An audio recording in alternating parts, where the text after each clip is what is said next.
Bonjour, alors aujourd'hui on va parler du fluor qu'on trouve dans notre monde moderne absolument partout autour de nous malheureusement, malheureusement parce que c'est toxique et on va en parler dans cette vidéo, on va voir pourquoi c'est toxique, on va voir dans quels produits de la vie courante on en trouve et à la fin de la vidéo on va voir qu'on en trouve même dans notre eau, dans le sel que l'on consomme et à la fin je vous expliquerai quels sont les antidotes, hein, comment se protéger de l'intoxication au fluor. Donc restez bien jusqu'à la fin de la vidéo pour avoir tous les détails, pour savoir comment vous protéger de cet élément chimique toxique. Alors voilà les études et articles que j'ai utilisés pour faire cette vidéo. Donc je vous conseille d'aller les lire, hein, si ce sujet vous intéresse, parce que là dans cette vidéo j'ai essayé de la faire la plus complète possible, mais c'est impossible, il y a tellement de choses à dire sur le fluor, donc n'hésitez pas à faire vos propres recherches pour en savoir plus. Alors le fluor, qu'est-ce que c'est? C'est le premier élément du groupe des halogènes. Les halogènes, qu'est-ce que c'est? Ce sont des éléments chimiques du 17e groupe du tableau périodique. Et on a dans ces halogènes principalement le fluor, le chlore, le brome et l'iode. Alors on en trouve deux autres, mais qu'on trouve beaucoup moins couramment. C'est pour ça qu'on ne va pas vraiment en parler là. Donc le fluor, le chlore, le brome et l'iode, ces éléments chimiques-là se font compétition, entrent en compétition les uns avec les autres, notamment dans notre thyroïde. On va parler de la thyroïde un peu plus tard dans cette vidéo, mais si vous voulez, le fluor, le chlore et le brome, parmi les 4 halogènes, ce sont les plus toxiques parce que c'est ceux qu'on retrouve le plus dans notre monde moderne qui vont nous intoxiquer et prendre la place de l'iode dans la thyroïde. Ce qui donne de nombreux problèmes de thyroïde qu'on retrouve chez plein de gens dans notre monde moderne, surtout l'hypothyroïdie, mais on trouve aussi de l'hyperthyroïdie, mais on va parler de tout ça après. Donc, les halogènes sont des éléments chimiques très réactifs et donc on les trouve jamais sous forme pure dans la nature. On les trouve sous forme de sels, hein, qui sont alliés à certains sels. Par exemple, en ce qui concerne le fluor, on va le retrouver dans la nature principalement sous sa forme de fluorure de calcium. En ce qui concerne le chlore, on va le trouver sous forme de chlorure de sodium, hein, ce qui est notre sel de table qu'on consomme. En ce qui concerne le brome, on va le trouver sous forme de bromure d'argent, de bromure d'argent, pardon. Et en ce qui concerne l'iode, on va généralement le trouver sous forme d'iodure de potassium. Voilà, et on trouve ces halogènes également dans des molécules biologiques comme l'iode dans les hormones thyroïdiennes. Et puis pour l'anecdote, les lampes qu'on dit halogènes, hein, les lampes halogènes, elles tirent leur nom de la présence d'une petite quantité de brome ou d'iode. Le fluor en lui-même, donc c'est un gaz diatomique jaune pâle très toxique et extrêmement corrosif. Et à savoir que quelques plantes et certaines bactéries peuvent synthétiser des composés fluorés, mais le fluor n'a aucun rôle métabolique chez les mammifères. Alors, on n'est pas exactement sûr si le fluor a un rôle chez l'humain.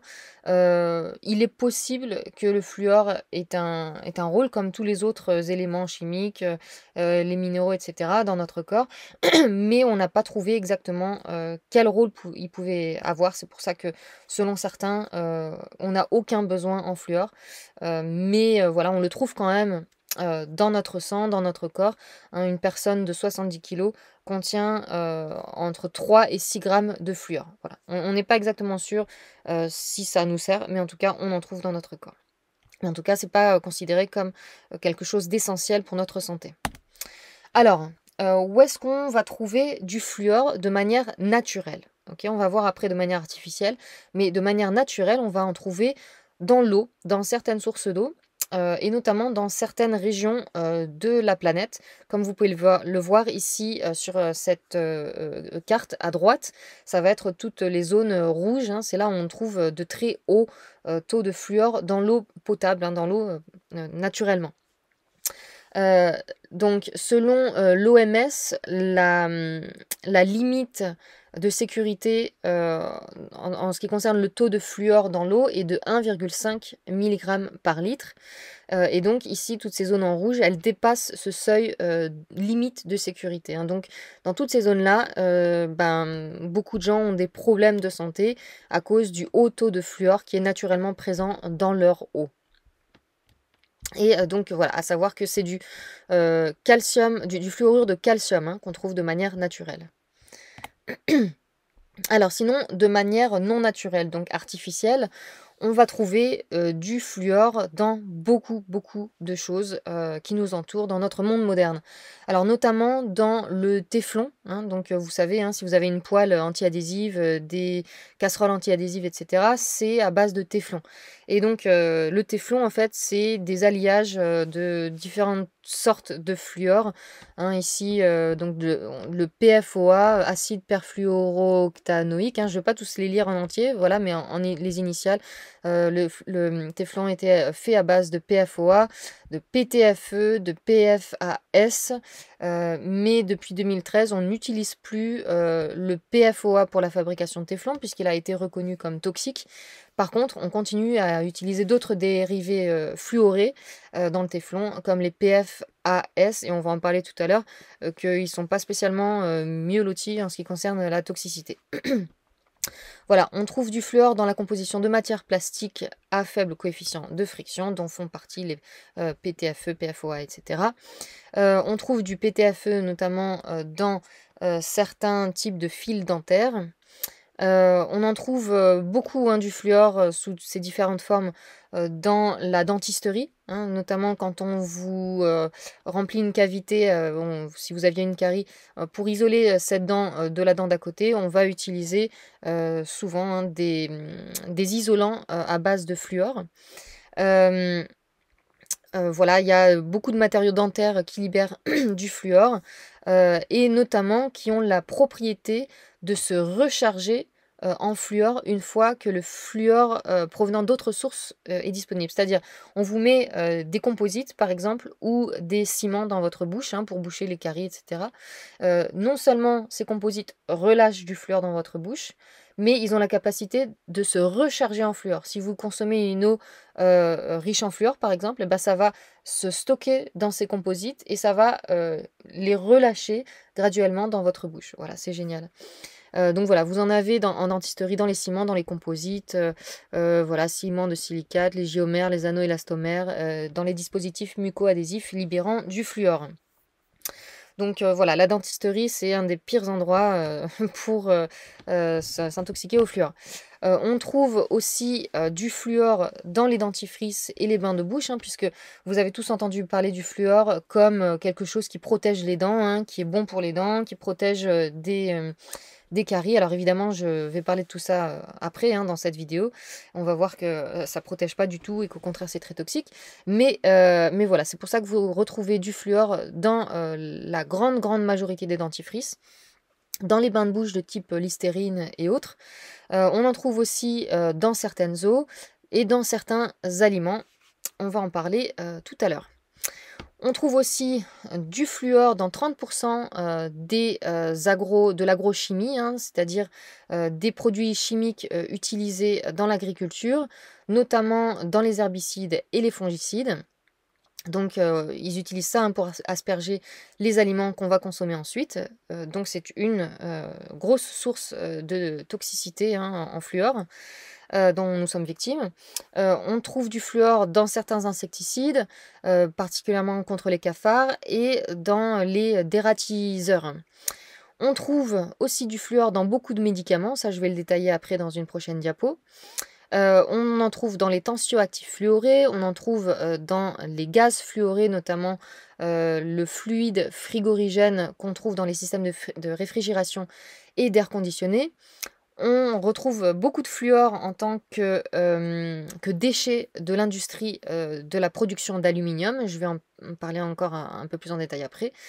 On retrouve du fluor dans le nucléaire, dans l'arme chimique qui est le gaz sarin, dans la fabrication des semi-conducteurs, dans la fabrication de plastique, et puis aussi dans des produits qui servent à nettoyer les roues dans l'automobile et pour enlever la rouille. Voilà, et encore ça c'est pas exhaustif, hein, il y a encore d'autres chose où on trouve du fluor, hein, dans notre monde moderne, hyper pollué. Mais voilà, en gros, c'est ce que je vous ai mis, ici. Alors pour revenir sur le téflon, hein, comme je disais, en fait, le PFOA, il n'est plus utilisé depuis 2013, parce que, c'était, voilà, il était associé à un certain nombre de problèmes de santé, notamment troubles de la thyroïde, maladies rénales chroniques, maladie du foie et cancer des testicules. Voilà. Il a été également lié à l'infertilité et à un faible poids à la naissance. De plus, il a été trouvé dans le sang de plus de 98% des personnes qui ont participé à l'enquête américaine de 1999 et 2000 par la National Health and Nutrition Examination Survey. Bien que le PFOA ait été retiré des produits en téflon, il y a encore d'autres composants à base de fluor, à savoir les PFAS, qui ne sont pas entièrement compris. On ignore encore beaucoup de choses sur leur sécurité, mais on sait que ça peut rendre malade, notamment quand on inhale des vapeurs à base de ces produits-là, et ce qu'on appelle, et ça donne des symptômes, ce qu'on appelle la grippe du téflon. Par contre, pour relativiser tout ça, en fait, si on utilise des ustensiles de cuisine à base de téflon, on va pas être forcément intoxiqué parce que c'est à haute température, en fait, que ça va relâcher des vapeurs toxiques. Mais à des températures, normales de cuisson, c'est normalement sans danger. En tout cas, c'est ce que nous disent ces sources-là. À des températures, c'est à des températures supérieures à 260 degrés que, les revêtements de téflon, se décomposent et libèrent des produits, toxiques dans l'air.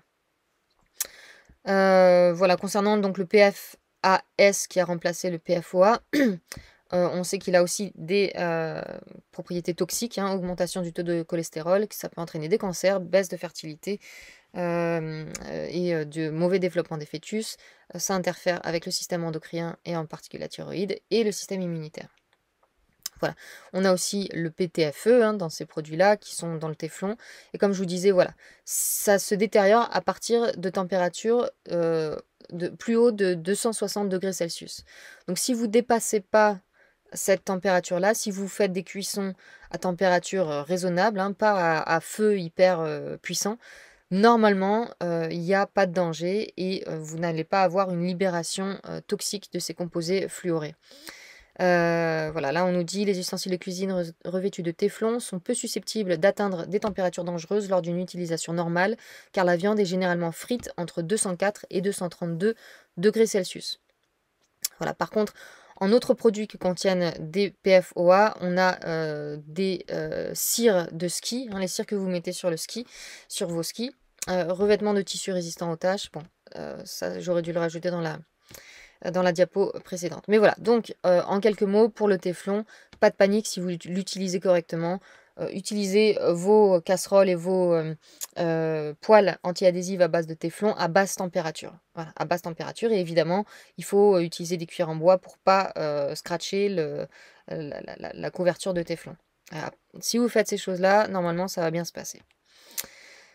Moi personnellement, si vous voulez ce que je fais, si vous voulez savoir ce que je fais personnellement pour ma cuisine, j'essaye d'éviter le téflon, mais franchement quand je fais des trucs, genre des crêpes, c'est juste impossible. J'ai une poêle je peux vous la montrer là. J'ai une poêle comme ça, en en acier, je sais pas trop exactement en quoi c'est. Donc ça, c'est bien, mais bon, c'est pareil, est-ce que ça va pas m'empoisonner, avec, du fer? Parce que concrètement, si, je laisse de l'eau dedans, ça rouille, hein. Donc c'est les poêles à l'ancienne de nos grands-mères. Mais bon, c'est pas parce que c'est les poêles de nos grands-mères, que c'est forcément bien. Donc voilà, là, il y a pas de téflon, il y a pas de fluor, mais par contre, il y a peut-être un risque de, surdosage en fer. Et sinon, j'utilise des poêles en téflon que j'essaye de trouver de bonne qualité comme celle-là. C'est du téflon qui va pas se rayer hyper facilement. Mais voilà, j'en utilise parce que sinon, pour faire des crêpes, des œufs au plat et tout, c'est juste pas possible, quoi. C'est juste la galère avec mon autre poêle. Et donc j'utilise, voilà, raisonnablement, pas très souvent non plus, et à basse température. Alors, où est-ce qu'on trouve encore le fluor? Donc comme je disais, on en trouve dans les usines de fabrication d'aluminium, hein. Voilà, ces usines-là, elles ont ces déchets qui sont à base de fluor et en fait, on va le voir après, c'est ces usines-là qui fournissent le fluor qui est rajouté dans l'eau de consommation humaine dans certains pays, pas en France. Enfin, à voir, on va le voir dans les prochaines diapos. Mais c'est les déchets de ces usines-là, c'est les déchets en fluor qui est réutilisé et qui est mis dans l'eau de boisson des gens. Euh, et évidemment, l'air autour de ces usines, les sols, etc., tout est pollué en fluor. Et voilà, ça rend toute la zone toxique. Je vous laisse mettre pause sur cette diapo si vous voulez lire les détails. Et puis aussi, on trouve le fluor dans un poison qui s'appelle le 10-80, qui est un poison qui est utilisé notamment en très grande quantité en Nouvelle-Zélande, parce que là-bas, ils estiment qu'ils doivent protéger certains animaux en tuant plein d'autres animaux. Et donc, ils balancent par avion ce poison-là, le 10-80, dans les jungles, partout dans les forêts de Nouvelle-Zélande, pour empoisonner les animaux. Sous prétexte de protection de l'environnement. Allez comprendre, c'est complètement fou comme logique, mais on en parle dans ma vidéo avec Myriam Landswood. J'avais interviewé Myriam Landswood il y a 1 ou 2 ans et c'est une femme, qui, a vécu pendant plus de 10 ans dans la forêt, de Nouvelle-Zélande avec son mari, complètement, reclus, de la civilisation. Ils vivaient de chasse et de pêche. Donc voilà, j'ai fait une interview avec elle et elle nous parle de ce problème du 10-80 qui empoisonne la nature en Nouvelle-Zélande. Je vous mets, le lien de cette vidéo. Franchement, en haut à droite de cette vidéo, je vous conseille d'aller voir cette vidéo, elle est super intéressante et donc voilà, si vous voulez en savoir un peu plus sur le 10-80, elle nous en parle dans la vidéo. Alors, à savoir que la toxicité du fluor dépend de ses différentes formes. En fait, la forme la moins toxique, c'est la forme naturelle, qu'on retrouve naturellement dans l'eau, comme je vous ai montré tout à l'heure, hein. Dans les sources d'eau naturelles qui sont riches en fluor, ça va être du fluorure du fluorure de calcium. Voilà. Heu, Par contre, les autres types de fluor qu'on trouve dans les produits que je vous ai cités tout à l'heure, les produits artificiels, ça va pas être du fluorure de calcium, ça va être d'autres, sortes de sels, qui contiennent du fluor, comme l'hexafluorosilicate de sodium, l'acide hexafluorosilicylique, le fluorure de sodium, le fluorure de potassium ou encore le fluorure stanneux. Voilà, ces différentes formes de fluor sont plus toxiques que le fluorure de calcium. Pourquoi? Parce que le fluorure de calcium est très peu soluble, alors que ces autres formes de calcium sont beaucoup plus solubles, donc circulent mieux dans notre corps, vont mieux se fixer dans différents organes, etc., qu'on va voir tout à l'heure, et donc vont être beaucoup plus toxiques parce que beaucoup plus biodisponibles. Voilà. Mais même le fluorure de calcium n'est pas bénin. Les gens qui vivent dans ces zones ici, là, sur cette carte-là, sont atteints de problèmes de santé graves, hein, de fluorose dentaire, de fluorose des os, entre autres problèmes de santé, problèmes d'hypothyroïdie, etc. On va en parler dans cette vidéo. Mais donc même le fluorure de calcium qui est naturel pose beaucoup de problèmes. Et alors, donc, vu que les autres types de fluor sont encore plus toxiques, et ben voilà, ça explique pourquoi le fluor cause beaucoup de problèmes. Donc, quelle toxicité avec le fluor? Et déjà, à quelle dose? On va reparler des doses, hein, encore dans les autres diapos. Mais ici, alors, les doses varient selon les sources, mais en gros, vous avez de 1 à 2 mg par jour de fluor, on a un risque de fluorose dentaire. La fluorose dentaire, c'est quoi? C'est ça. Hein, on va en reparler après, mais c'est ce que vous avez sur l'image de gauche. C'est des taches sur les dents qui apparaissent à cause d'une intoxication au fluor. De 10 à 40 mg par jour de fluor, de manière chronique, vous aurez une fluorose du squelette ou fluorose des os, et donc c'est ces images ici à droite, c'est des déformations des os. De 20 à 80 mg par jour, fluorose ankylosante, de 100 mg, plus de 100 mg par jour, retard de croissance, puis ensuite altération rénale, et dose létale de 200 à 500 mg par jour. Les niveaux actuellement recommandés de fluorisation de l'eau pour prévenir les caries dentaires vont de 0,7 à 1,2 mg, et ça, donc, c'est la limite haute pour éviter les effets néfastes du fluor, tout en ayant, entre guillemets, les bénéfices, puisque c'est considéré le fluor bon pour protéger les dents, mais on va en parler. Et la limite de qualité fixée dans l'eau par l'OMS, c'est 1,5 mg par litre, comme on l'a vu tout à l'heure. Et donc, quels sont les effets du fluor, hein, quels effets toxiques a le fluor? Donc, les effets aigus, vous allez avoir voilà, des nausées, des vomissements, une hypocalcémie, une tétanie, une hypotension, hypersalivation, etc. Les effets aigus, c'est pas vraiment ce qui nous concerne. Nous, on est beaucoup plus concernés par les effets chroniques, c'est-à-dire des doses, des petites doses ou doses moyennes de fluor répétées chaque jour, jour après jour, pendant des années. Donc ça entraîne une fluorose des dents comme on a vu, une fluorose du squelette ou des os comme on a vu sur les photos, des hypersensibilités, des problèmes gastriques, hein, des problèmes au niveau de l'estomac, mais aussi au niveau des intestins, on va le voir, au niveau rénal, des problèmes musculaires, des malformations, des cancers, etc. Donc les mesures limites, je vous les ai mises là, mais j'en ai regroupé ici encore sur cette diapo. Voilà, 1,5 ml par litre. Par contre, ça ne veut pas dire grand-chose en fait, parce que tout dépend de combien vous buvez, hein. Si vous avez 1,5 ml, pardon, c'est milligrammes, 1,5 mg de fluor par litre, et qu'une personne boit 1 litre par jour et une autre, elle boit 3 litres par jour, voilà, on voit bien que ça veut rien dire en fait, ça limite parce que ça dépend de combien vous buvez. Voilà. Ensuite, l'apport quotidien maximal recommandé en fluor pour les enfants de moins de 8 ans pour éviter la fluorose dentaire et squelettique est de 0,1 mg par jour et par kilo de poids de corps. Pour les adultes, un apport quotidien de 14 mg entraîne un risque excessif de fluorose squelettique. Là, ils disent 14 mg, mais comme je vous dis, on voit plusieurs chiffres, hein. Là, on voit 6 mg. Tout à l'heure, on a vu pour la fluorose du squelette de 10 à 40 mg, mais franchement, on peut baisser ça, hein. Voilà, ici, ça nous dit à partir de 6 mg par jour. Les apports quotidiens supérieurs tolérables chez les adultes sont de 0,1 à 0,14 mg par kilo et par jour, ce qui fait 7 à 9,8 mg. Mais en réalité, encore une fois, on le voit ici, 6 mg, on a déjà des problèmes. Donc voilà, tout dépend des sources que vous regardez, mais franchement, ce qu'il faut en retenir, c'est qu'il faut éviter à tout prix le fluor, parce que comme on l'a vu au début, on n'en a même pas un besoin vital.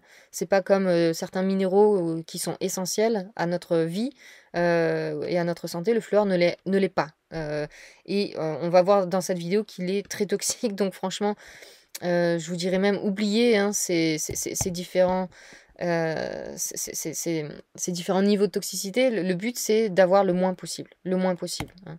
Ne vous dites pas que si vous avez 2 mg par jour, alors ça va. Franchement, moi personnellement, je conseillerais le moins possible, c'est-à-dire en dessous de 0,5 mg par jour, toutes sources confondues. Voilà, donc symptômes de toxicité, on l'a vu, donc ça c'est les symptômes aigus, ça c'est les symptômes sur le long terme, hein. Parmi ceux qu'on a vus tout à l'heure, on n'a pas dit non plus vieillissement prématuré, dysfonction du système immunitaire, mauvaise synthèse du collagène, problème de cartilage, excroissance osseuse dans la colonne vertébrale, raideur, mais aussi, ça va beaucoup plus loin, on a des perturbations des fonctions respiratoires, du système gastro-intestinal, du foie et du système excréteur. Ça provoque des manifestations hématologiques, c'est-à-dire ça déforme et ça détruit les globules rouges. Des manifestations neurologiques telles que la dépression, des sensations anormales dans les orteils et les doigts, une soif excessive, des maux de tête, baisse de la réponse immunitaire. Et il faut savoir que les fluorures sont des toxines cumulatives. Okay, c'est-à-dire que le corps les accumule jour après jour, année après année. Le corps peut en éliminer une certaine partie, mais il y a une grande partie qui va rester dans votre corps et qui va s'accumuler. En toxicologie, le fluor est reconnu comme au moins aussi toxique que le mercure et à peine moins toxique que l'arsenic.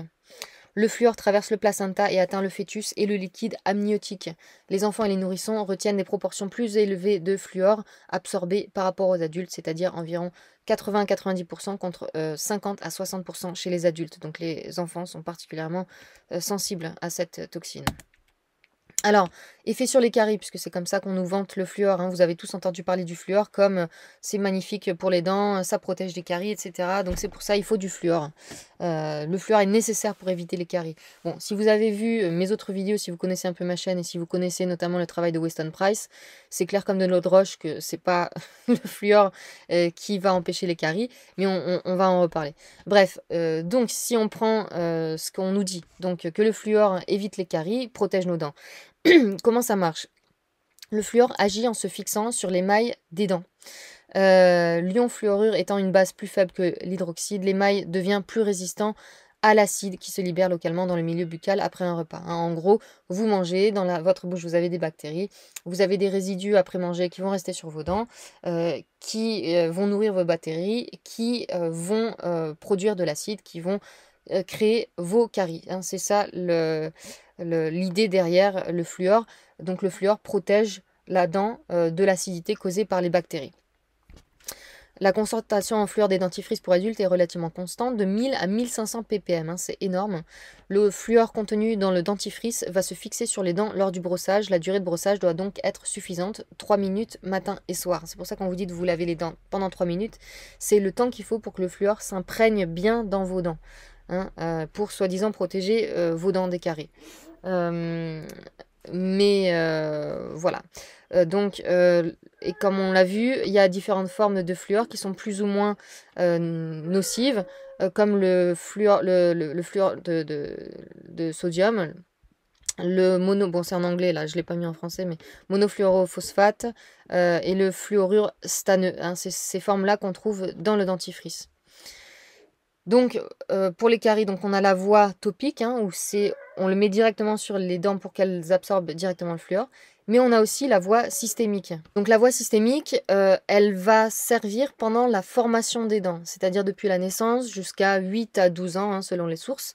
Et donc la voie systémique, c'est quoi? C'est quand vous avalez du fluor. C'est pas juste une application sur les dents avec du dentifrice ou autre, c'est vous avalez le fluor.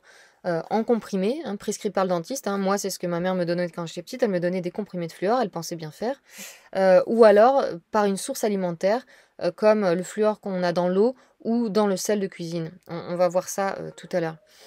Et puis à savoir que l'ingestion du dentifrice est aussi une grosse source d'absorption du fluor par voie systémique. La plupart des enfants en fait ne savent pas bien se brosser les dents, dans le sens où en fait ils vont avaler une partie du dentifrice. On estime que de 2 à 4 ans, 50% du dentifrice est avalé. Voilà, alors on nous dit que les effets protecteurs sont entre 0,5 et 1,5 mg par litre de fluor. Et à partir au-delà de 1,5 mg, on a un risque de fluorose dentaire. Et au-delà de 3 mg, un risque de fluorose osseuse. Voilà, alors ici c'est intéressant, ça c'est tiré d'un article de la Fondation Weston Price qui nous dit: le rapport du CDC reconnaît de nouvelles études qui indiquent que les effets du fluor sur les dents, pour protéger les dents des caries dentaires, sont topiques plutôt que systémiques. C'est-à-dire que le CDC reconnaît que on va avoir des effets sur les dents, ça va protéger entre guillemets les dents par voie topique, mais pas par voie systémique, pas quand on l'avale. Donc la question est la suivante: comment le CDC peut-il considérer l'ajout de fluorure à l'approvisionnement public en eau comme un succès de santé publique, tout en admettant en même temps que les avantages du fluorure ne sont pas systémiques, en d'autres termes, ne sont pas obtenus en le buvant, C'est-à-dire qu'un des arguments de supplémenter l'eau dans certains pays en fluor, ou le sel dans certains pays, dont la France, en fluor, c'est pour soi-disant protéger les dents des caries. Mais le CDC, aux États-Unis, reconnaît qu'en fait, c'est pas en avalant le fluor que ça va protéger les dents, c'est juste par voie topique. Donc, où est la justification pour nous empoisonner au fluor en mettant dans notre eau et dans notre sel? Il n'y en a pas. Voilà. L'AFSAPS a modifié en décembre 2008 ses recommandations sur la prescription fluorée et ne recommande plus de supplémenter entre 0 et 6 mois. Au-delà, l'apport de fluor est réservé aux enfants à risque carieux élevé. C'est-à-dire, en gros, qu'est-ce que ça veut dire? Ça veut dire que pendant des années, ils ont incité les parents et les dentistes à donner à leurs enfants du fluor par gélule, etc.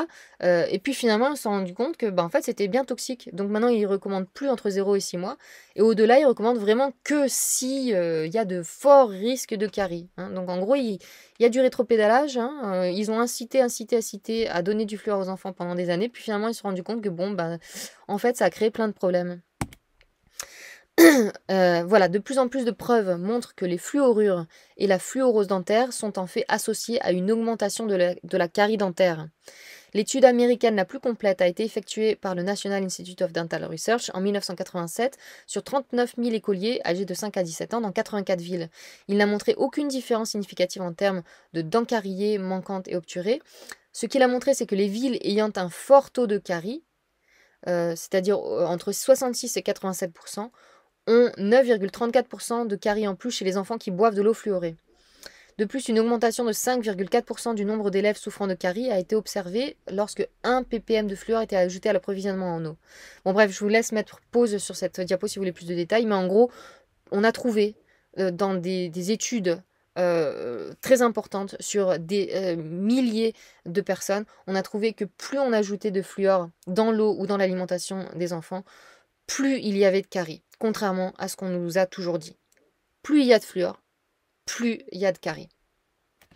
Et là, la Fondation Weston Price, avec qui je suis complètement d'accord sur ce sujet, et sur beaucoup d'autres d'ailleurs, nous dit: quiconque d'intelligence moyenne étudie le livre du Dr Price et les tableaux compilés à partir de son livre, se rend compte que les causes des caries dentaires sont nombreuses. Il n'y a pas une seule cause, ni une seule carence qui provoque le développement des caries. Partout où le Dr Price a voyagé, les communautés ayant une forte incidence en caries et les communautés ayant une faible incidence en caries partageaient la même eau avec le même taux de fluor. Par contre, elles avaient des habitudes alimentaires très différentes. Et c'est leurs habitudes alimentaires qui faisaient toute la différence dans le taux de caries. C'est-à-dire alimentation ancestrale versus alimentation moderne. Aucune personne ayant un minimum de bon sens ne peut croire que de nombreuses carences en de nombreux minéraux et vitamines différents peuvent être compensés par l'introduction d'un seul élément, le fluor, dans l'alimentation ou l'eau de boisson. Ok, ce que ça veut dire là, c'est que la cause des caries, elle est causée par une carence en plein de vitamines et minéraux différents. C'est pas seulement le fluor. C'est pas seulement le fluor. Et d'ailleurs, dans une étude ici que j'ai mis, ils disent dans cette étude, il faut souligner que la carie dentaire n'est pas causée par une carence en fluor et que la supplémentation en fluor n'inversera jamais les lésions carieuses actives ou macroscopiques. Ok, c'est pas, le fluor n'est pas un nutriment qui permet d'éviter les caries dentaires parce que c'est un nutriment nécessaire pour la bonne santé des dents. C'est pas comme ça que ça fonctionne. Là où on nous impose le fluor, c'est pas par là, c'est en, en disant que le fluor va se coller sur les dents et va les renforcer. Mais c'est pas dans le développement normal de la dent. Ok, c'est pas un nutriment nécessaire dans le développement normal de la dent. Bon, voilà, j'espère que c'est assez clair. Mais voilà, il faut bien retenir que le fluor n'est pas un, n'est pas un minéraux nécessaire pour la santé des dents. C'est pas ça, du tout. Et même, c'est même pas ce que veulent dire les gouvernements qui nous imposent le fluor. Tout le monde est d'accord pour dire que c'est pas un nutriment nécessaire. Ok. Alors, effet sur les caries. Donc là, c'est qu'est-ce qui cause les caries et qui a été démontré par le Dr Price, dont je parle dans beaucoup de vidéos. Et voilà, ça, vous trouvez ce tableau. Alors, je ne sais plus si on le retrouve dans son livre ou si ça a été compilé par la Fondation Weston Price. Mais voilà, ici on a les taux de caries chez les différentes tribus visitées par le Dr Weston Price, selon s'ils suivaient leur alimentation ancestrale ou selon s'ils suivaient une alimentation moderne. Chez les Suisses, on a un taux moyen de 4,6% de caries chez les Suisses qui consommaient leur alimentation ancestrale. Par contre, les Suisses qui consommaient une alimentation moderne, c'est près de 30% de caries, ok, de 4 à 30%. Alors déjà 4, c'est pas mal comparé à d'autres tribus. En fait, c'est plus ils consommaient de glucides dans leur alimentation, plus il y avait un fort taux de caries. Chez les gaéliques, 1% de caries, 1,20. Chez l'alimentation ancestrale, 30% l'alimentation moderne. Les Esquimaux, 0,09 alimentation ancestrale, 13% en moyenne chez les Esquimaux qui mangeaient l'alimentation moderne. Etc., etc. Je ne vais pas tous vous les lire. Là, les Seminole Indians, 4 aussi, c'est assez haut, mais en fait, ils n'ont pas pu trouver vraiment qui n'avaient aucun contact avec la civilisation moderne. Donc, ils consommaient certainement déjà une partie de leur alimentation, d'alimentation transformée. Mais voilà, ici, on voit vraiment, voilà, dans la jungle d'Amazonie, 0% de caries, hein, quand ils ne sont pas du tout en contact avec la civilisation, plus de 40% de caries dès qu'ils rentrent en contact avec la civilisation et avec l'alimentation moderne. Je vous mets ma playlist sur Weston Price qui s'affiche en haut à droite de cette vidéo. Alors donc la fluorose, c'est une des premières conséquences de l'intoxication au fluor. Donc comme on le disait, voilà, c'est ça la fluorose. Alors je vais revenir là-dessus, mais ici, les causes principales de la fluorose, à 68% de la fluorose dentaire, 68% c'est à cause des dentifrices, 17% à cause des bains de bouche qui contiennent du fluor et 15% par les gélules de fluor qu'on nous fait avaler quand on est petit. Donc la fluorose dentaire, c'est à ça que ça ressemble, hein. Donc il y a plusieurs niveaux. Si la fluorose est légère, entre guillemets, si la toxicité n'est pas trop avancée, vous allez avoir ce type de dents, c'est-à-dire vous avez des taches blanches qui commencent à se former sur une ou plusieurs dents. Voilà, et moi c'est ce que j'ai eu. Alors je l'ai plus parce que j'ai fait enlever ça par un dentiste il y a plusieurs années, mais j'avais sur une de mes dents, sur celle-là, j'avais une tache blanche exactement comme celle-là. Et j'ai jamais su pourquoi c'était, jusqu'à ce qu'un dentiste me dise bah, c'était une intoxication au fluor. Et effectivement, c'est ce que j'avais. Pourquoi j'ai été intoxiquée au fluor? Ma mère, comme je disais, me donnait des comprimés de fluor, mais on le voit ici, en fait, dans ce tableau. On voit à quel moment l'émail de la couronne des dents se fabrique et de quelles dents. Donc moi, ici, l'incisive centrale, ça veut dire qu'elle s'est développée entre la période prénatale et juste après la naissance. Donc ça veut dire qu'en fait, j'ai été intoxiquée quand j'étais dans le ventre de ma mère, en fait, au fluor, hein. Et j'ai aussi des taches comme celle-là ici à gauche. Donc c'est une fluorose plus avancée. J'ai ces taches-là sur une molaire, enfin plusieurs, mais surtout sur une molaire au fond.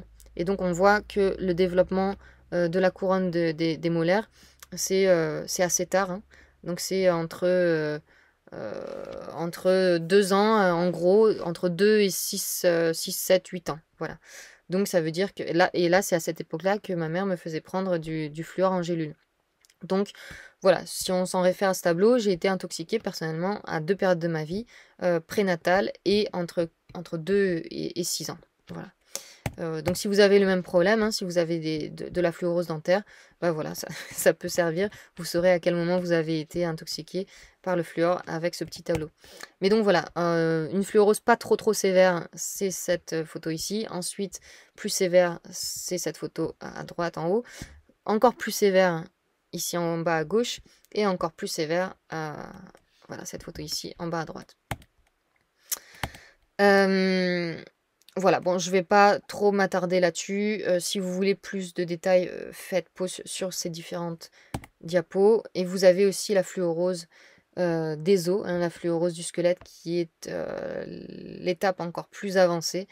C'est vraiment une déformation des os due à une intoxication au fluor à haute dose et à long terme. Je vous laisse mettre pause ici encore si vous voulez plus de détails. Mais voilà, si vous avez une fluorose dentaire et ou une fluorose osseuse, vous aurez des tas d'autres problèmes puisque tout ça va ensemble. Le fluor touche plein d'organes hein, dans notre corps, dont la glande thyroïde, hein, donc vous aurez des problèmes endocriniens. Le système, il touche le système gastro-intestinal, rénal, hépatique, immunitaire, on va en parler. Voilà, ici encore, vous avez des images de fluorose osseuse. Alors, c'est surtout des images en Inde, hein, parce que, comme on l'a vu au début, l'Inde est un pays qui a beaucoup de sources d'eau hyper concentrées en fluor, malheureusement. Mais là, c'est naturel, hein, c'est pas ajouté. Mais voilà, ils ont beaucoup de sources d'eau fluorée. Alors, parmi les autres conséquences d'une toxicité au fluor, ben, on va avoir évidemment l'hypothyroïdie. Comme je l'ai dit au début, les 4 halogènes dont j'ai parlé au début, le fluor, le brome, le chlore et l'iode, se disputent la place dans notre thyroïde. Et notre thyroïde, elle est censée avoir surtout de la place pour l'iode. Mais on est tellement intoxiqué par le fluor, le chrome, le chlore pardon, et le brome dans notre monde moderne qu'ils vont prendre la place de l'iode. Et donc, ben, on va avoir une hypothyroïdie parce qu'on n'a pas assez d'iode dans la thyroïde. La thyroïde est saturée en ces autres halogènes toxiques. Donc le fluor est un hypothyroïdien bien connu. Il a été utilisé pendant des années, hein, notamment dans les années 30, 40 et 50, par des médecins pour traiter l'hyperthyroïdie. Donc c'est un fait, le fluor est un hypothyroïdien.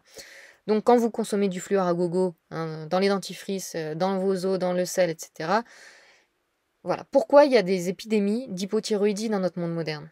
Ben, c'est un des facteurs, c'est une des causes, le fluor. Mais les autres halogènes toxiques dont j'ai parlé également. Je ferai certainement une autre vidéo sur les halogènes. Voilà, hypothyroïdie, mais aussi anémie. Ok. la fluorose, la toxicité en fluor va provoquer des anémies. Donc attention, si vous êtes anémié de manière chronique, et moi c'était mon cas quand j'étais petite, hein, d'ailleurs, hein, je fais le lien maintenant dans ma tête, là, j'avais pas capté à l'époque, mais quand j'étais petite, j'étais toujours anémiée. On me donnait des suppléments en fer, etc. Et j'avais aussi une fluorose dentaire. Mais à l'époque, personne ne me l'avait dit. Personne ne s'en rendait compte que j'étais intoxiquée au fluor. Et je cochais plusieurs cases, hein, la fluorose dentaire, l'anémie, entre autres choses, hein. Donc le fluor peut augmenter le risque d'anémie, notamment en détruisant les globules rouges. Et c'est montré par plein d'études, hein. Ici, ce que vous voyez, je vous ai mis des extraits d'études à droite, hein, n'hésitez pas à faire pause. Et puis les liens, je vous les ai mis en haut, mais aussi en début de la vidéo. Risque d'anémie, le fluor détruit les globules rouges, l'ingestion de fluor stoppe l'absorption de compléments alimentaires oraux contenant du fer et de l'acide folique. Donc si vous êtes anémié et que vous prenez des compléments en fer, mais qu'en même temps vous vous intoxiquez tous les jours avec du fluor, avec du dentifrice au fluor, avec du sel au fluor, que vous mettez dans votre alimentation, etc., et que vous prenez des compléments en fer pour votre anémie, ça servira à rien tant que vous n'aurez pas stoppé l'ingestion de fluor et l'apport de fluor dans votre alimentation et dans votre vie en général. Dans une étude, les bovins atteints de fluorose développent une hypothyroïdie et une anémie. Ça va ensemble. Okay. Les femmes enceintes avec un taux élevé de fluor urinaire ont un faible taux d'hémoglobine. Et quand elles arrêtent le fluor, leur hémoglobine remonte. Leur taux d'hémoglobine remonte. Le fluor affecte la glande pinéale. Ça, c'est quelque chose qui est assez connu hein, quand on s'intéresse au problème du fluor, mais qui n'est pas connu par la grande majorité des gens. La glande pinéale, elle se situe à peu près au milieu du cerveau, hop, au fond là, elle est responsable de plusieurs choses, et notamment de la production de mélatonine, et donc d'un cycle circadien qui fonctionne correctement, c'est-à-dire que vous aurez un bon sommeil, etc., si vous avez une glande pinéale qui fonctionne correctement. Mais le fluor s'accumule dans la glande pinéale. Dans la pinéale, le fluor entraîne une baisse du nombre de pinéalocytes similaire à celle observée durant la vieillesse ou lors d'une exposition continue à la lumière. Donc, intoxication au fluor dans la glande pinéale, vous aurez des problèmes de sommeil. Et c'est d'ailleurs une autre chose que j'ai depuis toujours. J'ai toujours eu des gros problèmes de sommeil dans ma vie. Environ 75 à 90% du fluorure ingéré est absorbé et facilement distribué dans le corps. Environ 99% du fluorure retenu étant lié aux tissus riches en calcium tels que les os et les dents, ainsi qu'aux parties calcifiées de la glande pinéale. La glande pinéale qu'on appelle aussi le troisième œil, hein, si vous êtes un peu dans la mouvance un peu spirituelle, etc. Si vous avez une glande pinéale intoxiquée, calcifiée, qui fonctionne mal, intoxiquée notamment au fluor, ben vous bloquez votre troisième œil. Voilà. Le fluor affecte aussi le système immunitaire. Hein. Ici, dans cette étude, ça nous parle du fait que le fluor affecte le système immunitaire en détruisant les globules blancs. Donc, c'est-à-dire susceptibilité à beaucoup de maladies. Et c'était aussi mon cas quand j'étais petite. J'étais tout le temps malade. Ça affecte le système digestif. Le fluor détruit les microvilli de la muqueuse gastro-intestinale, résultant en une baisse des nutriments absorbés. Les microvilli de la muqueuse gastro-intestinale, c'est quoi? C'est ça. Ici, vous avez une coupe de votre muqueuse intestinale. Les microvilli, c'est ces petits doigts que vous voyez en haut du dessin. Et ben, ces petits doigts, ils sont responsables d'absorber vos nutriments et aussi de fabriquer des enzymes pour mieux absorber vos nutriments. Donc le fluor, qu'est-ce qu'il fait? Il détruit, il n'y a pas que le fluor qui fait ça, mais le fluor détruit ces villosités intestinales. Ce qui va provoquer beaucoup de problèmes intestinaux dont je parle sur ma chaîne. J'ai beaucoup de vidéos sur les problèmes digestifs sur ma chaîne. Un excès de fluor entraîne une diminution de la tolérance au glucose, et des hauts taux de fluor causent la gastrite, des problèmes d'estomac. Je vous laisse mettre pause si vous voulez lire les extraits d'études que j'ai mis sur cette diapo. Et le fluor entraîne un déclin cognitif. Ça, c'est vraiment très très important. C'est un des plus gros problèmes du fluor. Hein. Les fluorures ont la capacité d'interférer avec les fonctions du cerveau. En 2019, 53 études, c'est pas une ou deux, c'est 53 études ont montré une baisse du QI chez les enfants dans les communautés à forte exposition aux fluorures par rapport aux communautés à faible exposition aux fluorures. En 2018, le docteur Bachach a découvert qu'il existait une forte association entre certains des symptômes du TDAH, du trouble de l'attention chez les enfants, et les niveaux de fluorure.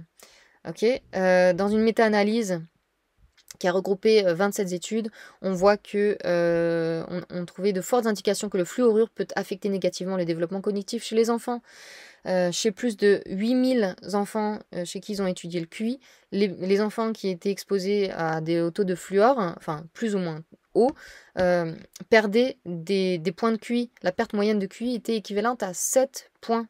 Hein. Plus il y avait de fluor dans l'eau, plus ils perdaient des QI.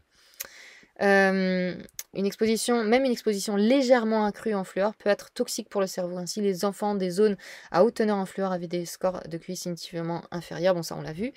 Et la barrière hémato-encéphalique protège dans une certaine mesure les adultes parce qu'elle est mieux formée. Par contre, chez les enfants, la barrière hémato-encéphalique n'est pas complètement formée. C'est pour ça que les enfants ils vont être particulièrement intoxiqués par le fluor. Et dans le cerveau, le fluor s'accumule dans les régions responsables de la mémoire et de l'apprentissage. Et le diagnostic de démence en Caroline du Nord était plus fréquent à des concentrations plus élevées de fluorure dans l'eau. Voilà. Et d'ailleurs, pour revenir à moi, hein, je suis désolée, je vous donne mon exemple depuis tout à l'heure, mais c'est parce que j'ai été intoxiquée au fluor. Hein, et j'ai toujours eu des problèmes de mémoire. Hein, j'ai moins de mémoire que beaucoup de gens. Baisse de fertilité. Les niveaux de fluorure supérieurs à 3 ppm affectent le système reproducteur, entraînant une diminution du taux de natalité moyen. Alors, maintenant, quels pays intoxiquent leurs citoyens avec le fluor qu'ils ajoutent dans l'eau du robinet et dans le sel? Eh bien, dans l'eau du robinet, vous avez les USA. Les USA rajoutent du fluor dans l'eau du robinet. L'Australie, le Brésil, le Canada, le Chili, l'Irlande, la Nouvelle-Zélande et plusieurs parties du Royaume-Uni. C'est pas partout au Royaume-Uni, ça dépend des endroits. Si vous voulez plus de détails, allez voir ce lien-là, Wikipédia, Water Fluoridation by Country. Vous avez, voilà, selon les pays, à quel moment ils en ont rajouté, parce qu'il y a des pays qui en ont rajouté dans l'eau de consommation, puis ensuite ils ont arrêté, etc. Donc pour plus de détails, allez voir ça. Comme on le disait, on a différentes formes de fluor qui sont utilisées dans l'eau de boisson, notamment le fluorure de sodium qui est celui qui est le plus utilisé. Voilà, et puis comme je disais tout à l'heure, c'est complètement débile de rajouter du fluor dans l'eau parce que tout dépend de votre consommation d'eau. En fait, ils ajoutent un médicament et d'ailleurs la FDA considère le fluor comme un médicament et non pas comme un nutriment. Donc d'où ils ont le droit de rajouter un médicament dans l'eau de consommation des gens sans que les gens n'aient le moindre pouvoir de dosage sur le taux de fluor qu'ils vont consommer. Si vous faites beaucoup de sport, par exemple, vous allez consommer beaucoup plus d'eau que quelqu'un qui ne fait pas de sport. Donc, vous allez consommer beaucoup plus de fluor. Donc, vous allez vous intoxiquer beaucoup plus. Et là, ça nous dit, les personnes diabétiques, par exemple, qui boivent beaucoup d'eau, seront en surdose, tout comme les sportifs. Les pays ne supplémentant pas leur eau en fluor. Là, c'est pareil, vous avez ici une liste de pays. Hein, si vous voulez aller cliquer sur ce lien pour avoir plus de détails. Mais donc, ici, ça nous dit que 97% des pays d'Europe n'ajoutent pas d'eau de fluor dans leur eau. On a l'Autriche, la Belgique, le Danemark, la Finlande, la France, l'Allemagne, la Grèce, l'Islande, l'Italie, le Luxembourg, les Pays-Bas, l'Irlande du Nord, la Norvège, le Portugal, l'Écosse, la Suisse, la Suède et à peu près 90% du territoire du Royaume-Uni et aussi l'Espagne qui ne rajoute pas de fluor dans leur eau. Okay. Par contre, on va le voir en France, c'est pas très très clair, mais on va le voir dans les prochaines diapos. Et puis ces autres pays encore qui ne rajoutent pas de fluor dans leur eau, la Croatie, l'Estonie, la Hongrie, je crois que c'est la Lituanie. Par contre, les pays en Europe qui rajoutent du fluor dans leur sel, on a l'Autriche, en France, on ajoute du fluor dans notre sel, l'Allemagne, l'Espagne, la Suisse. Et puis à savoir que, comme je le disais au début, le type de fluor qu'ils rajoutent dans l'eau, c'est les déchets des industries de l'aluminium principalement. Et dans leurs déchets, il n'y a pas seulement du fluor, mais il y a aussi d'autres métaux lourds. Et donc là, dans une étude, on nous dit attention, parce que quand on rajoute du fluor dans l'eau, faut faire attention quand même à bien la purifier, parce qu'il y a plein d'autres saloperies chimiques, il y a plein d'autres métaux lourds très toxiques. Hein, voilà, donc sachez que quand on rajoute du fluor dans l'eau de boisson, il y a de fortes chances que ça n'a pas été bien purifié et qu'on vous rajoute aussi de l'arsenic et d'autres métaux lourds dans l'eau. Alors avant d'en arriver au sel et à l'eau en France, au niveau de l'alimentation, à savoir que les racines, on a vu au début que que les chimiques, enfin que les produits chimiques utilisés par l'agriculture contiennent du fluor, hein, les herbicides, les pesticides. Et donc, quand c'est déversé sur les plantes que vous allez manger, à savoir que les racines accumulent plus de fluor que les pousses, les feuilles et les fruits. Donc là où vous aurez le plus de fluor, c'est dans les racines. Et à savoir que la forte teneur en fluorure des produits céréaliers éthiopiens, en particulier le teff, pourrait être liée au sol riche en fluorure de la vallée du Rift. Cette vallée du Rift en Afrique, elle est très contaminée par le fluor. Et donc, si vous consommez des produits d'Éthiopie, et en particulier des produits céréaliers comme le teff qui viendrait de cette zone-là, bah, sachez que ce sera riche en fluor, hein. Donc, moi, personnellement, je consomme du teff de temps en temps que je trouve en magasin bio. Bah, je savais pas ça. Je vais vérifier la prochaine fois que j'en achète si ça vient d'Éthiopie. Si ça vient d'Éthiopie, eh ben, j'en consommerai plus. Et puis, je vous conseille de ne pas en consommer non plus. Il y a beaucoup de fluor dans le thé parce que le thé est largement aspergé d'insecticides riches en fluor. La teneur en fluor du thé a considérablement augmenté au cours des 20 dernières années en raison de la contamination de l'industrie. Dans un sachet de thé noir, on trouve 17,25 mg de fluor. C'est énorme, hein. Comme on le voyait au début, l'OMS, elle met une limite de 1,5 mg par litre. Là, dans une tasse, donc moins d'un litre, vous avez 17,25 mg dans un sachet thé noir. Et vous en avez encore plus dans le thé vert, 22 mg. Et non seulement vous avez du fluor, mais en plus vous avez l'aluminium, plus de 8 mg. Okay, et plus le temps d'infusion est long, plus vous aurez de fluor et d'aluminium dans votre tasse de thé. Okay, donc franchement, attention au thé, il faut absolument que ce soit bio. Enfin, voilà. Moi, personnellement, dans tous les cas, je déconseille de consommer du thé de toute façon quand on a des soucis digestifs. Donc, les personnes qui me contactent, c'est en général ça, hein, elles ont des soucis digestifs. Donc, de toute façon, je conseille de ne pas consommer de thé. Mais là, franchement, c'est une bonne raison de plus, hein. Puis, il y a certains sels qui sont particulièrement riches en fluor, mais de manière naturelle, hein. C'est le sel Trona, hein, qui est tiré de la vallée du Rift, hein, très contaminé en fluor, qu'on a vu tout à l'heure en Afrique. Et puis, on a le sel noir qui est utilisé dans la cuisine indienne, qui a des taux énormes, 20 000 mg par kilo. 20 000 mg par kilo, c'est énorme. Supplémentation de l'eau en France. Alors, on a vu que la France, normalement, elle ne supplémente pas son eau, l'eau du robinet en fluor. Par contre, c'est... j'ai pas très bien compris, c'est assez étrange, mais on voit notamment ici, je vais vous l'ouvrir, comme ça vous allez voir. On voit qu'il a été discuté de rajouter du fluor dans notre eau. Produit chimique utilisé pour le traitement de l'eau destinée à la consommation humaine, hexafluorosilicate de sodium. Alors, ça a été annulé, ça a été discuté, voilà, ça a été discuté, c'était en 2013. Jusqu'en 2000, ça on est sûr que la France n'ajoutait pas de fluor dans son eau, mais après les années 2000, franchement, ça devient pas très clair. Alors voilà, si vous voulez faire vos propres recherches de votre côté, et puis à la limite, vous me tenez au courant si vous arrivez à trouver des choses par rapport à ça. Donc ça a été annulé, donc c'est plutôt rassurant. Mais en fait, on ne peut pas savoir, à moins de payer 243 €, on ne peut pas savoir ce qui a été dit dans ce document, hein, quand ils ont fait ce document en 2013. Donc voilà, c'était voilà, pour illustrer que c'est pas super clair de ce qui se passe au niveau de l'eau en France. Normalement, ils en ajoutent pas, mais voilà. Par contre, voilà, ça a été beaucoup discuté dans les années 80. Ils voulaient en rajouter dans l'eau de consommation en France, mais pour des raisons économiques, pour des raisons de praticité, ils ont trouvé que c'était trop difficile d'en rajouter dans l'eau en France parce qu'on a plus de 20 000 sources différentes et il aurait fallu, plutôt qu'il y ait voilà, un apport facile à mettre en place, hop, on rajoute du fluor et hop, ça va dans toute l'eau de France. Là, il aurait fallu faire dans plus de 20 000 sources différentes, donc c'était trop compliqué. Et donc, c'est pour ça qu'ils l'ont pas mis en France, hein. C'est pas parce qu'ils se sont dit c'est du poison, etc. Non, non, ils voulaient vraiment nous mettre du fluor, hein, dans notre eau. Mais c'est trop compliqué, c'était trop coûteux. Donc, ils ont changé d'avis. Et au lieu de nous mettre le fluor dans l'eau, ils se sont dit que c'était mieux finalement de nous mettre dans le sel. Donc, on a du fluor dans le sel depuis voilà, un arrêté qui date du 31 octobre 85, hein. La fluoration du sel est autorisée et encouragée en France depuis ces années-là. Et à raison on a 250 mg par kilo, hein, 250 mg de fluor par kilo de sel. C'est-à-dire que si vous consommez 10 grammes de sel par jour, c'est 2 cuillères à café par jour, c'est à peu près ce que consomme un adulte en France, 10 grammes de sel par jour. Donc si vous consommez du sel fluoré, eh ben vous avez, juste en mettant du sel, 2,5 mg de fluor par jour. Voilà, et moi, comme je vous disais au début, je conseille de ne pas dépasser 0,5 mg par jour.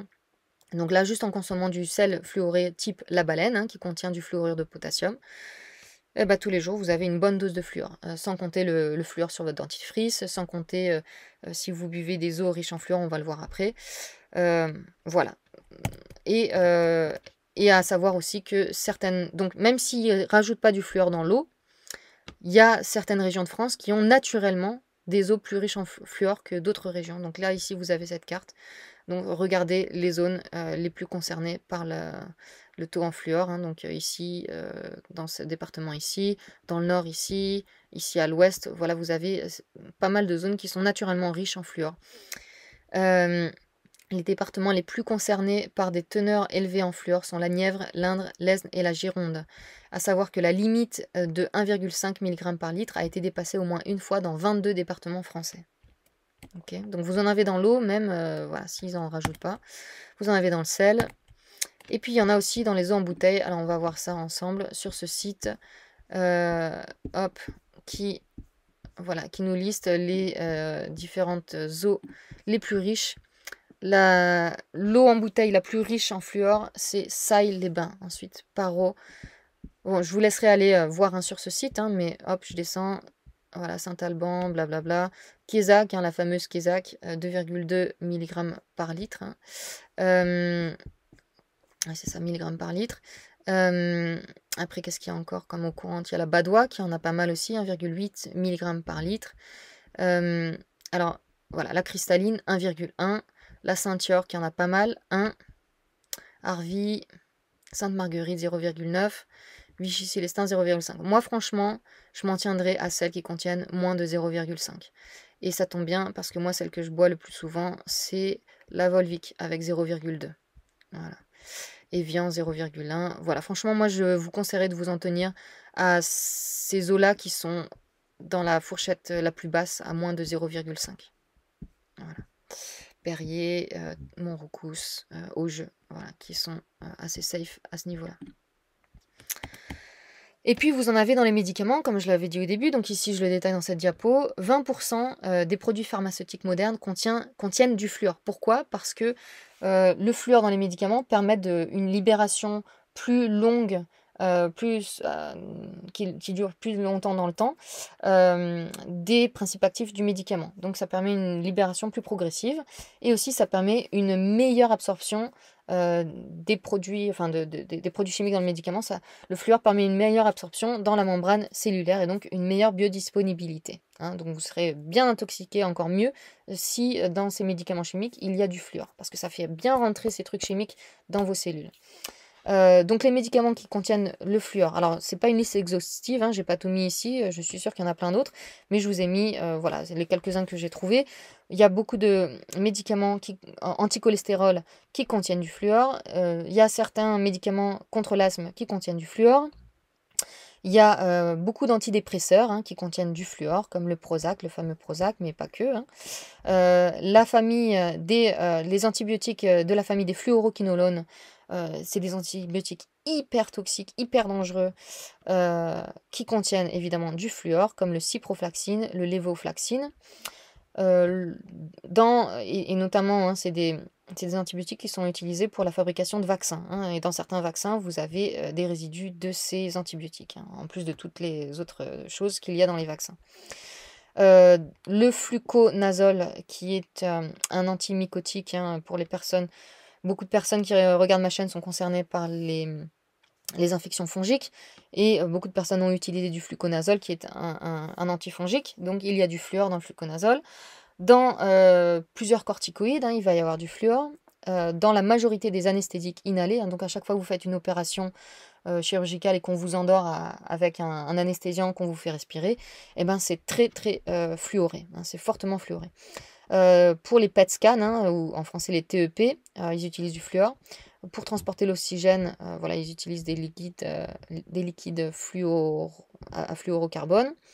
Et puis, de manière générale, tous les noms qui contiennent la racine flu ou fluo, vous pouvez être sûr qu'il y a du fluor, hein, comme voilà, fluconazole, fluoroquinolone, vous avez du fluor. Alors, les antidotes. Comment se protéger du fluor? Eh ben, la première chose à faire, c'est s'éloigner le plus possible, éliminer le plus possible toutes les sources de fluor dans votre alimentation, dans les produits que vous utilisez, etc. Donc, arrêtez d'utiliser des dentifrices au fluor. Ne donnez pas de fluor à vos enfants, par pitié. Choisissez des eaux peu riches en fluor, on les a vus. Voilà, donc première chose à faire, éliminer toute source de fluor de votre environnement. Ensuite, on a le charbon, le filtrage par charbon hein, qui peut éliminer jusqu'à 100% de fluor. Le filtrage, l'absorption par l'échange d'ions, la nanofiltration, l'osmose inverse qui est un peu moins efficace, qui filtre jusqu'à 90% du fluor. Hop, je l'ai remis ici. La distillation aussi, si vous achetez un distillateur, hein, c'est la meilleure façon de filtrer votre eau en fait, c'est par distillation. Vous distillez l'eau et puis vous rajoutez des minéraux ensuite du type eau de Quinton par exemple. Donc ça permet d'éliminer le fluor. L'utilisation de terre cuite pilée ou de charbon d'os, précipitation par contact, utilisation d'alumine activée, hein, c'est un filtre absorbant. Le calcium dans l'alimentation réduit l'absorption du fluorure dans l'organisme par la formation de fluoride insoluble. Hein, on l'a vu tout au long de cette vidéo que le type de fluor, de fluor qu'on trouve naturellement dans les eaux de sources naturelles, etc., qu'on trouve dans la nature, c'est du fluorure de calcium, c'est du fluor lié au calcium. Et cette forme-là est la moins soluble. Okay, ce qui fait que ça va être la forme de fluor qui va le moins se répandre dans notre corps, dans nos organes, etc. Donc, à savoir que si vous, par exemple, vous êtes dans une zone, disons vous vivez aux États-Unis et vous buvez de l'eau du robinet, hein, c'est vraiment pas conseillé. Mais disons, vous buvez de l'eau du robinet, donc vous avez une intoxication comme ça au fluor par l'eau du robinet. Et ben comment vous protéger de ça? Ben, quand vous buvez de l'eau de robinet, essayez d'en boire au moment de vos repas où vous consommez des aliments riches en calcium. Hein, par exemple du fromage, ou alors buvez du lait. Buvez du lait cru. Voilà, plutôt que de boire, hein, si vous avez soif, plutôt que de boire de l'eau hein, riche en fluor, buvez du lait cru. Non seulement il n'y aura pas de fluor dans votre lait cru, mais même s'il y en a, ce sera attaché au calcium dans votre lait, et donc ce sera beaucoup moins absorbable dans votre corps. Okay. Et quand vous faites une intoxication aiguë au fluor et que vous allez à l'hôpital, on va vous donner des composés contenant du calcium. Voilà, pour vous détoxifier du fluor. La vitamine D, puisqu'elle elle concentre, enfin elle permet au corps d'absorber plus de calcium. Donc la vitamine D, par le calcium, va vous protéger du fluor. Alors je ne vous conseille pas de vous complémenter en vitamine D synthétique, hein, j'ai plusieurs vidéos sur ce sujet-là. Mais voilà, de la vitamine D, soit par le soleil, hein, par l'exposition au soleil, soit dans votre alimentation. Ça va vous protéger du fluor. L'apport en antioxydants, pourquoi? Parce que le fluor est un puissant oxydant. Okay, donc apport alimentaire en antioxydants, hein, des fruits et légumes frais, riches en antioxydants, par exemple. Mais pas que, hein, il y a plein d'antioxydants différents, hein, j'en parle dans plein d'autres de mes vidéos. L'alcalinisation des fluides corporels permet une élimination. Ah putain, j'arrive plus à parler. Cette vidéo, elle a suffisamment duré, j'ai bientôt terminé. Donc, l'alcalinisation des fluides corporels entraîne une élimination plus rapide du fluor ingéré. Et puis, le borax, dont j'ai parlé dans une de mes précédentes vidéos, on n'en entend pas trop parler en France, c'est plutôt aux États-Unis qu'on en entend beaucoup parler. C'est un minéral un peu similaire au bicarbonate de soude dans son utilisation. Mais voilà, le borax pourrait permettre de détoxifier. Et puis enfin, peut-être la meilleure façon de se débarrasser du fluor qui s'est accumulé dans notre corps et en particulier dans la thyroïde, c'est de se supplémenter en iode. Donc soit en iode naturel, c'est-à-dire un concentré de kelp par exemple, hein, c'est une algue très riche en iode, soit en prenant de l'iode Lugol, c'est de l'iode en gouttes que vous trouvez sur internet et que vous pouvez vous appliquer sur la peau. Moi je conseille de l'appliquer à l'intérieur des bras, ou ça peut s'avaler, mais ça je le conseille pas parce que ça reste quand même de l'iode isolé, et en plus ça peut vraiment irriter le système digestif. Donc voilà, moi je conseille soit les gélules de kelp concentrées, soit l'iode Lugol, mais appliqué sur la peau. Voilà. Et en faisant des cures d'iode régulièrement, ça va chasser en fait l'excès de fluor et les autres halogènes hein, qui se sont accumulés dans votre thyroïde. Donc l'iode va les pousser et va prendre la place. Et c'est ce qu'il faut faire puisqu'on est en carence en iode dans notre monde moderne comparé aux autres halogènes. Et puis ici on voit des personnes qui étaient fortement intoxiquées au fluor, qui avaient une fluorose osseuse, et ben juste en enlevant le fluor de leur eau et de leur alimentation, ils ont pu récupérer. On voit ici avec ce monsieur et cette femme-là, juste en enlevant les sources de fluor dans leur environnement, en absorbant moins de fluor, ils ont eu une amélioration de leur fluorose osseuse.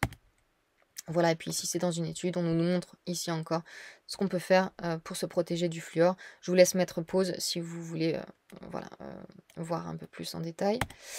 Et puis ici aussi, c'est je l'ai pris sur le site Suez, comment éliminer le fluor quand il y en a trop dans certaines eaux.